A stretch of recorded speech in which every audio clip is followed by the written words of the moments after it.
Chaque individu voit son patrimoine évoluer en fonction de son âge, de sa profession ou encore de sa situation familiale. Penchons-nous sur une tranche d'âge bien précise, celle des 30-40 ans.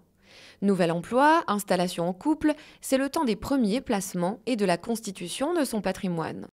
Retrouvons Guillaume à 30 ans. Jeune diplômé d'une école d'ingénieur, il vient d'être embauché en CDI dans un grand groupe dans lequel il a de vraies perspectives d'évolution. Et une bonne nouvelle n'arrivant jamais seule, cette année, c'est aussi celle de son mariage avec Alice. Alice est journaliste et travaille depuis 3 ans en CDD renouvelé d'année en année. Guillaume perçoit chaque mois 2 400 € net et Alice 1 900 € net. Ils ont emménagé dans un 2 pièces dans le 14e arrondissement de Paris pour un loyer de 1 100 € par mois. Ils payent donc chacun 550 €, ce qui représente 23% du revenu de Guillaume et 29% de celui d'Alice.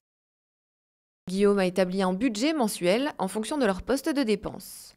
Une fois déduit les dépenses contraintes à hauteur de 2 300 €, loyer, impôts, assurance, forfait de téléphone, et les dépenses courantes pour 1 300 €, courses, habillement, entretien de l'appartement ou encore loisirs, ils parviennent donc à mettre de côté 700 €, soit 500 € pour Guillaume et 200 pour Alice. Cette épargne leur servira en cas de coup dur, d'ores et déjà pour préparer leur retraite, mais aussi comme apport pour un premier achat immobilier. D'ailleurs, le jeune couple hésite à investir immédiatement dans la pierre. Les prix de l'immobilier sont encore hauts et un achat pourra se révéler difficilement rentable, d'autant qu'ils ne savent pas où ils seront dans 5 ans. Guillaume peut être muté à l'étranger. Ils pensent donc reporter cet investissement à dans 10 ans pour un logement capable d'accueillir une famille élargie.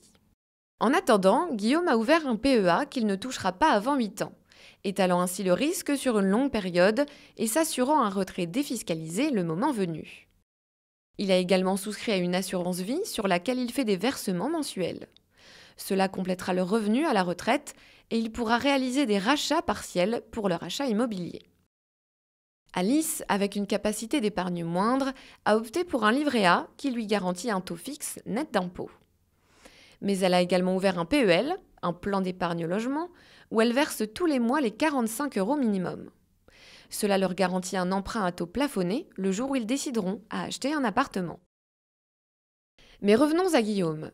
Il bénéficie aussi d'une épargne salariale constituée d'un PERCO, plan d'épargne pour la retraite collectif, et d'un PEE, plan d'épargne entreprise, qu'il place sur des fonds sécurisés pour se protéger de toute perte en capital.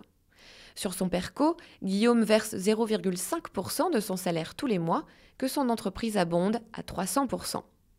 Sur son PEE, Guillaume place sa participation et son intéressement qu'il perçoit annuellement de son entreprise. Enfin, ils vont cette année réduire leur impôt sur le revenu.